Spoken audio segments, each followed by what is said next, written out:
ఏం చూపించబోతున్నారు? Gobi mushroom. Wow, gobi and mushroom combination లో ఒక చక్కటి కర్రీ ఐటమ్ చూడబోతున్నాం. మరి దీనికి కావాల్సిన పదార్థాలు ఏంటో చూసేద్దామా? ఉడికించిన గోబీ 1, మష్రూమ్స్ 100 గ్రాములు, ఉల్లిపాయ ముక్కలు 1 కప్పు, టొమాటో ముక్కలు 1 కప్పు, ఉప్పు రుచికి సరిపడా, కారం రుచికి సరిపడా, జీలకర్ర పొడి తగినంత, ధనియాల పొడి తగినంత, నూనె 1 టీ స్పూన్, కొత్తిమీర కొద్దిగా, అల్లం వెల్లుల్లి పేస్ట్ 1 టీ స్పూన్, పసుపు చిటికెడు. దీనికి ముందుగా ఏం చేయాలండి? ముందుగా ఓన్లీ గోబీ బాయిల్ చేసి పెట్టుకోవచ్చు. మష్రూమ్ అంటే ఆల్రెడీ ఒక కుకింగ్ లోనే కుక్ అయిపోతుంది కాబట్టి ముందు బాయిల్ చేసుకోవాల్సిన అవసరం. ఓకే, ఇందులో కొంచెం లైట్ కొంచెం ఆయిల్ కొంచెం వేడి ఫస్ట్ కొంచెం జీరా వేసుకోండి.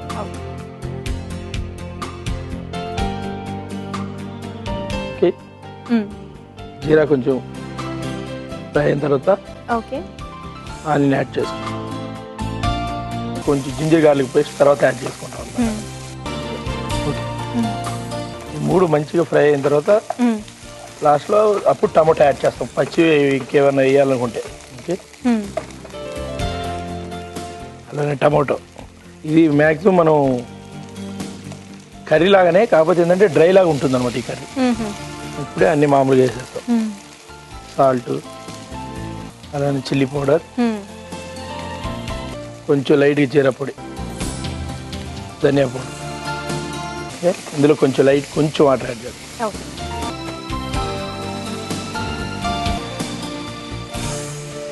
దీని తర్వాత ఫస్ట్ మనం మష్రూమ్ వేసుకుంటాం.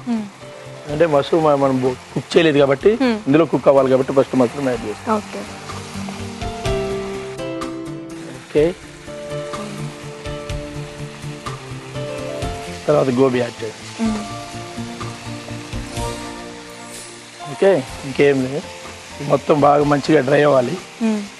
డ్రై చేసిన తర్వాత లాస్ట్లో కొంచెం కొత్తిమీర.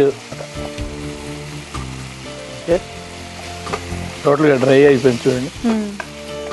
Gobi mushroom ready. ఇప్పుడు మనం డిష్ అవుట్ చేద్దాం. చూడటానికి కూడా చాలా బాగుందండి. ఇట్లా ఉంటుంది. రైట్గా కొత్తిమీర మళ్ళీ పైన చేసేసి గార్నిష్ చేసుకొని గోబీ మష్రూమ్ రెడీ అయింది. ఓకే, చూసారు కదండి, గోబీ మష్రూమ్ రెడీ అయిపోయింది.